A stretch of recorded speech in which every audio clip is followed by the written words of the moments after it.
Residents capture a crocodile that often appears on the surface. A 4-meter-long python was discovered in Boto village, Campalagian district, Polimanda Regency.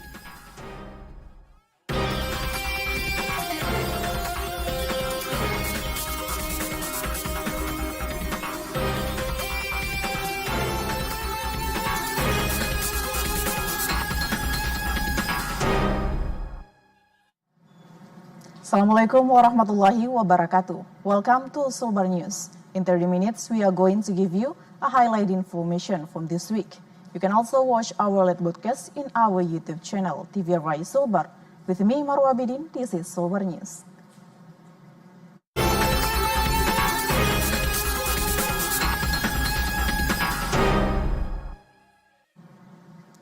Two crocodiles that had been causing disturbances to residents in the coastal village of Babana, Central Mamuju, Sulawesi, were successfully captured by local residents. The crocodile evacuation was carried out by the coastal residents of Babana village after 7 hours of capture. Rusli, one of the crocodile tamers, stated that during the evacuation process, the 4-meter-long and 3-meter-long estuary crocodile became a source of concern for residents in Babana village, Central Mamuju. Previously, the crocodile was frequently observed on the coastal area, which caused significant disruption to residents of surrounding village. The two crocodiles were promptly relocated to a secure facility to ensure the safety of the community. Arifuddin, the village head of Babana, stated the crocodiles that frequently appeared were believed to be the result of a lack of food resources in their habitat. This led them to venture into nearby residential areas in search of livestock or animal around residents' house. Arifuddin urged residents to exercise caution when undertaking activities on the beach. There is concern the additional crocodiles may have not found. Dedi reported. A 4-meter-long python was discovered in rice field in Boto village, Campalagian district, Polimanda Regency. The python was killed by a local resident who feared it would attack them. This is an amateur video recording of the capture of a 4-meter-long python by residents of Boto village, Campalagian district, Polimanda. The python originated from the forest, where it was observed to prey on livestock belonging to local residents. The residents proceeded to capture and kill the snake, citing concern that it could pose a threat to human safety. Previous attempts to capture the python had been unsuccessful due to its ability to fight back. After approximately 20 minutes, the residents were successful in capturing the snake. One of the residents, Zikra, stated, the discovery of python snake is a common occurrence in the village during the rainy season. The python snakes have a history of preying on livestock owned by residents. Following the capture of the python snake, residents expressed relief, citing the creature's disturbing appearance as a primary reason for concern. Frequent losses of livestock have been a significant challenge for residents, and the capture of the python snake has brought a sense of reassurance. Jalal Kalaki reported.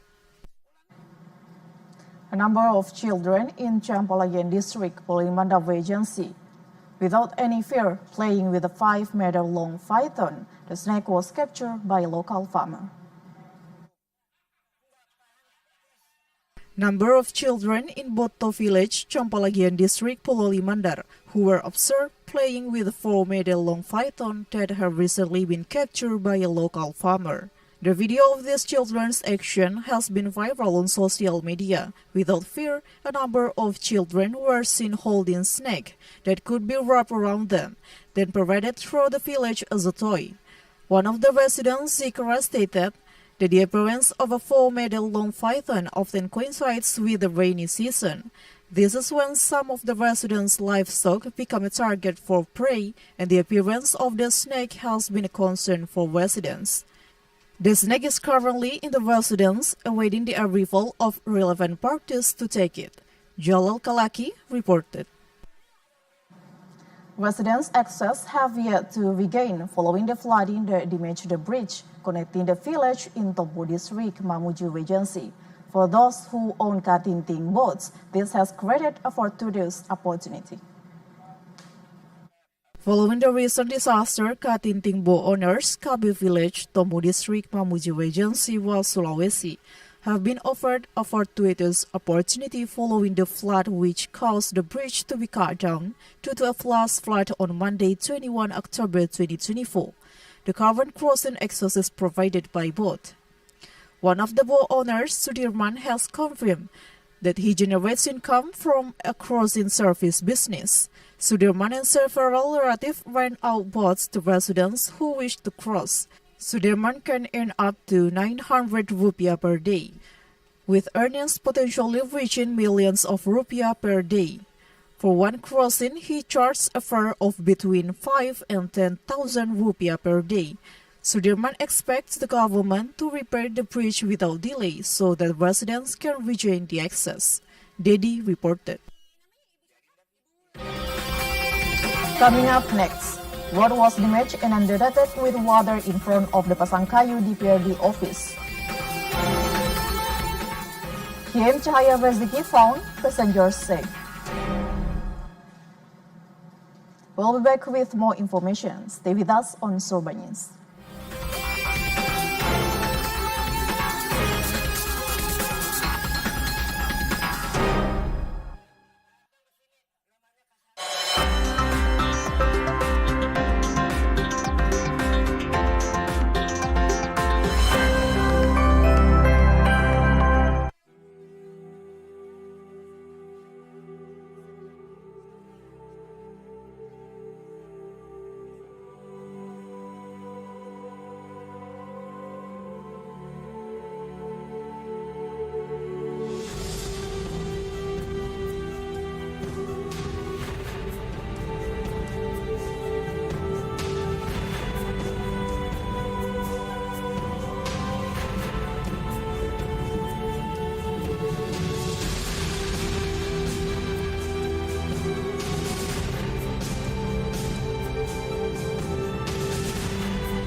Welcome back on Sulbar News. We move to another information.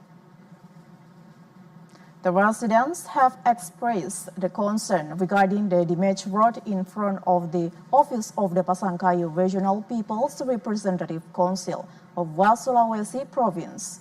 The road has been disrepaired for approximately 1 year, and no repairs have been made. A resident of Pasangkayu District, Rambla, has informed the damaged road has been in a state of disrepair for approximately 1 year. The relevant agency has only been conducting drilling, using gravel and sand to repair the damaged road section. He stated that drilling using gravel and sand is not the optimal solution, as it will be damaged again when it rains.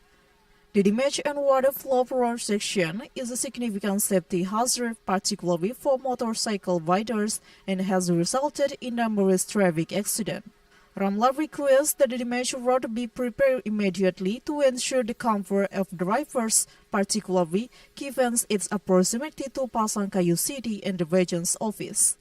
Ramla also stated that if the government or related agency do not repair the road section immediately, there is a risk of traffic accident. Wawan reported. Following an extensive search of the waters from Mamuju City to Bala-Balakan Island, the search team successfully located the key M. Cahaya Rezeki, which had been reported missing. The team also safely evacuated 6 passengers. Basarnas Mamuju conducted a search and rescue operation following the Cahaya Rezeki motorboat accident, which resulted in the vessel lost in contact in the waters of Mamuju, Sulawesi. By deploying a key and SAR Parikesit, the joint SAR team, comprising Basarnas Mamuju and the Sulawesi Regional Police Water, conducted a search and rescue operation. Furthermore, the victim's family conducted a search of the road that the victim is believed to have taken. After conducting a search of the waters from the Mamuju City to the Bala-Balakan Island at approximately 4:10 p.m. Central Indonesian Time, the Kian SAR Parikesit successfully located the Cahaya Rezeki motorboat at approximately 20 nautical miles south of Salisingan Island in a safe condition. The vessel then returned to its original course for Salisingan port. Following the successful location of the vessel, the joint SAR team proceeded to evacuate 6 passengers of KM Cahaya Rezeki to the mainland. All passengers were evacuated in a healthy and safe condition and were greeted by their families. Following the discovery of the ship, the SAR operation was concluded using the arrival of the Kian SAR Parikesit at Belang-Belang Mamuju Port. All personnel were subsequently returned to their respective agencies. Muhammad Rizaldi, Andi Jemang reported. The Bayangkara Hogeng Imam Santoso Hospital, located in Veteran Street in Mamuju, was inundated by flooding with seawater, even entering the treatment room. Tidal flooding has occurred 5 years after a similar event influenced the Bayangkara Hospital of the West Sulawesi Regional Police and a number of the settlements in the Geraha Nusa housing complex. The rock floods resulted in the intrusion of patient treatment rooms at the Bayangkara Hospital, leading to a partial disruption of the service. Abid said that the rock floods occurred due to the gravitational pull of the moon, which he referred to as the supermoon, and that this phenomenon will persist until November 20. Meanwhile, the tide rose to a height of 1.2 meters around the hospital area, submerging the yard and the treatment room as a result of the rock flood. In order to optimize the provision of services in the context of a rock flood, the hospital pumps water out. Pumping is done to release water that has accumulated in the hospital area. Furthermore, Abid stated that the Mamuju community is taking measures to mitigate the impact of rock floods. These include the evacuation of valuable items and other efforts to prevent the inundation of residents' homes. Irham Hambali Mansur, Muhammad Adam reported.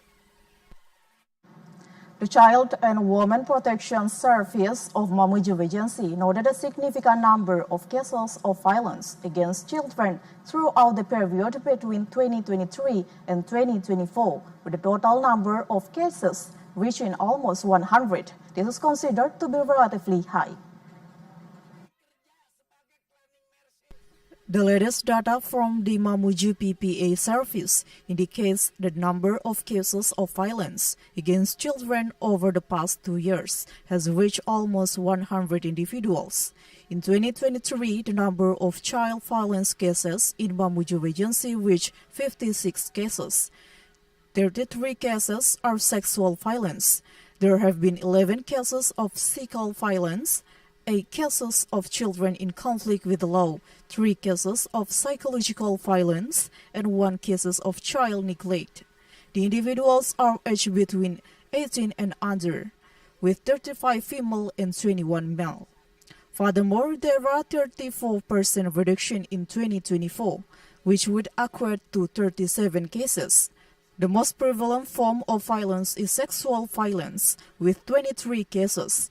This is followed by physical violence with 11 cases, ABH with 2 cases, and psychological violence with 1 case.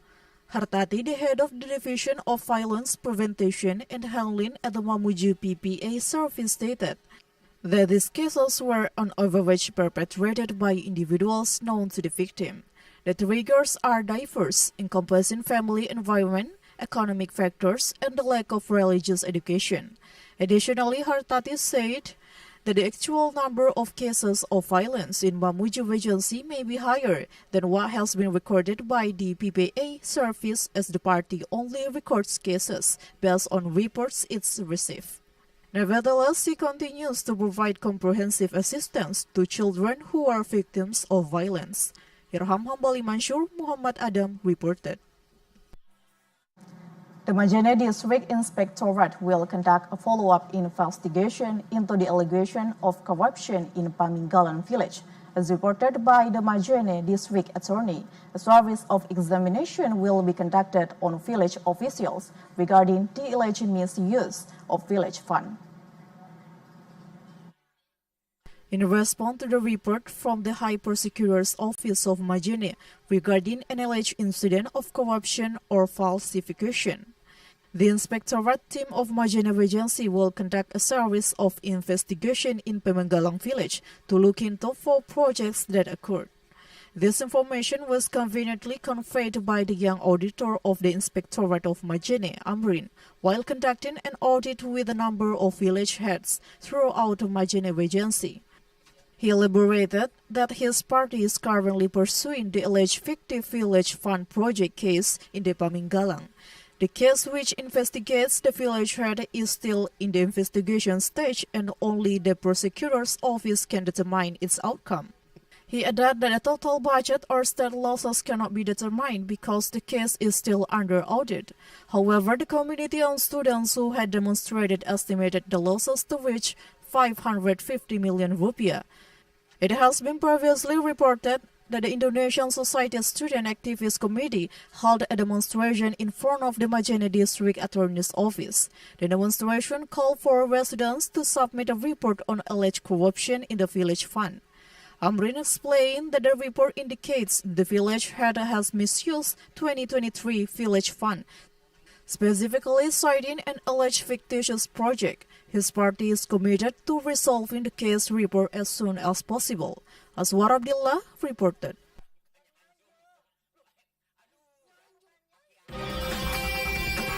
Coming up next, seminar on efforts to improve community nutrition and HDI.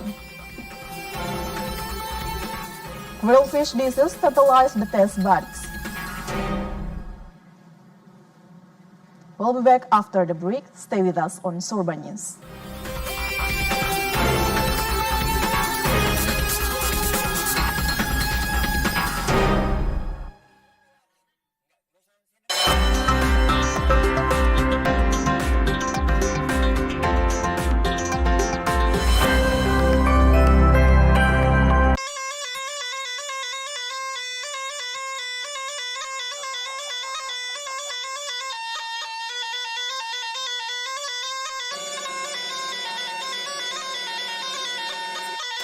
Budaya warisan leluhur yang masih terjaga hingga kini, tak lekang di gerus zaman.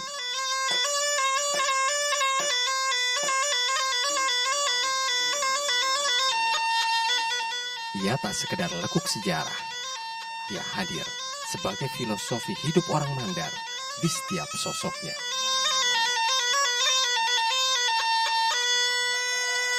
Di dalamnya mengandung budaya, seni, dan mistis tercampur menjadi satu.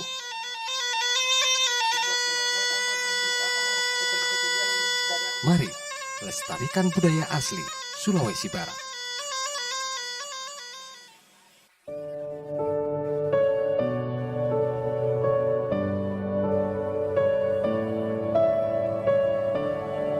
alam dan manusia adalah kesatuan.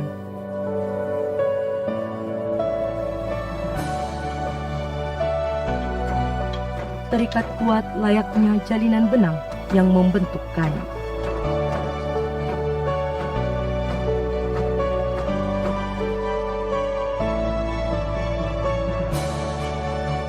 Sekumandi, pencerminan betapa erat dan kuatnya ikatan masyarakat Kalumpang dengan alamnya.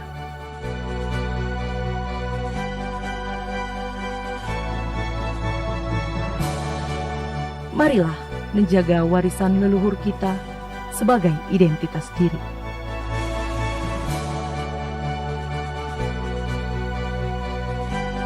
Sekumandi, warisan budaya masyarakat Sulawesi Barat.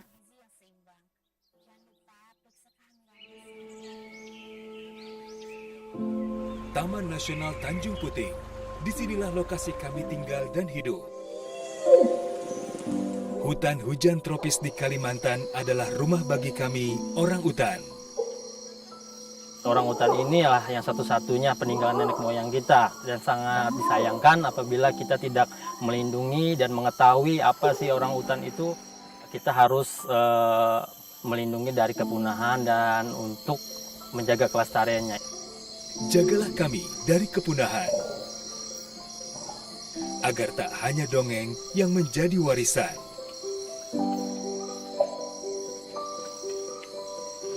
Kami juga memiliki hak hidup yang sama seperti kalian, manusia. Pelihara hutan, selamatkan orang utan dari ancaman kepunahan.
Back on Sulbar News, we move to another information.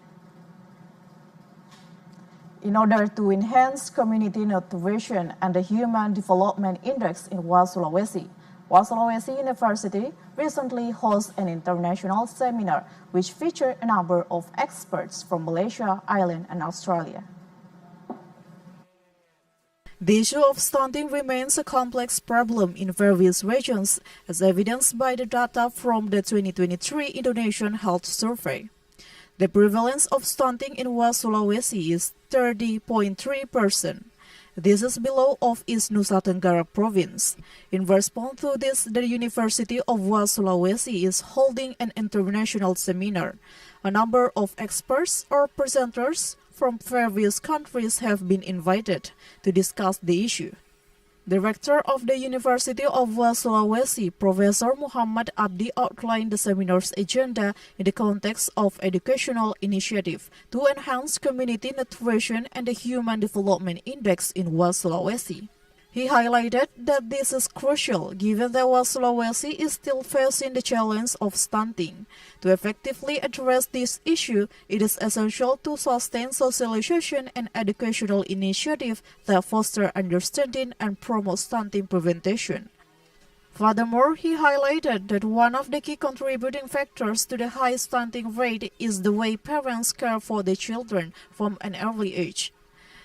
This includes the practice of exclusively breastfeeding, which is now being replaced with the use of modern milk and formula. The event was attended by a number of speakers from outside the organization, including Anne Griffin from Ireland, Professor Madhya Rivani Bustami from Malaysia, and Febi Dwi Rahmadi from Cribb University in Australia. Furthermore, the event showcased a number of local nutrition experts who were warmly welcomed by the hundred of participants, comprising lecturers and students. It is hoped that the activity can continue so that the problem of stunting in West Sulawesi, especially in Majene Regency, can be overcome. Aswar Abdullah report.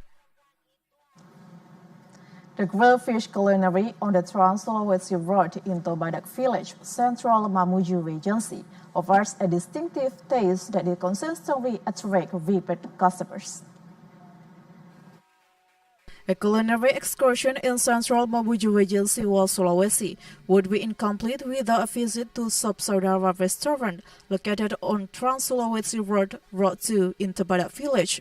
The proprietor of the stall, Suryadi, confirms that the establishment, which has been operational for 3 years, offers a diverse range of dishes, including grilled chicken, konro soup, fried chicken, cooked fish, palumara, and grilled fish, as well as other items to suit the customer's preference. The grilled fish seasoned with sauce and red chili is served on a plate with soft water and a spice aroma which increases the appetite of visitors. The price per portion is 35,000 rupiah. The affordable price allows the food stall to sell hundreds of portions daily, generating millions of rupiah in turnover. Dedi reported. Well, city weather forecast for tomorrow in 6 regions of West Sulawesi.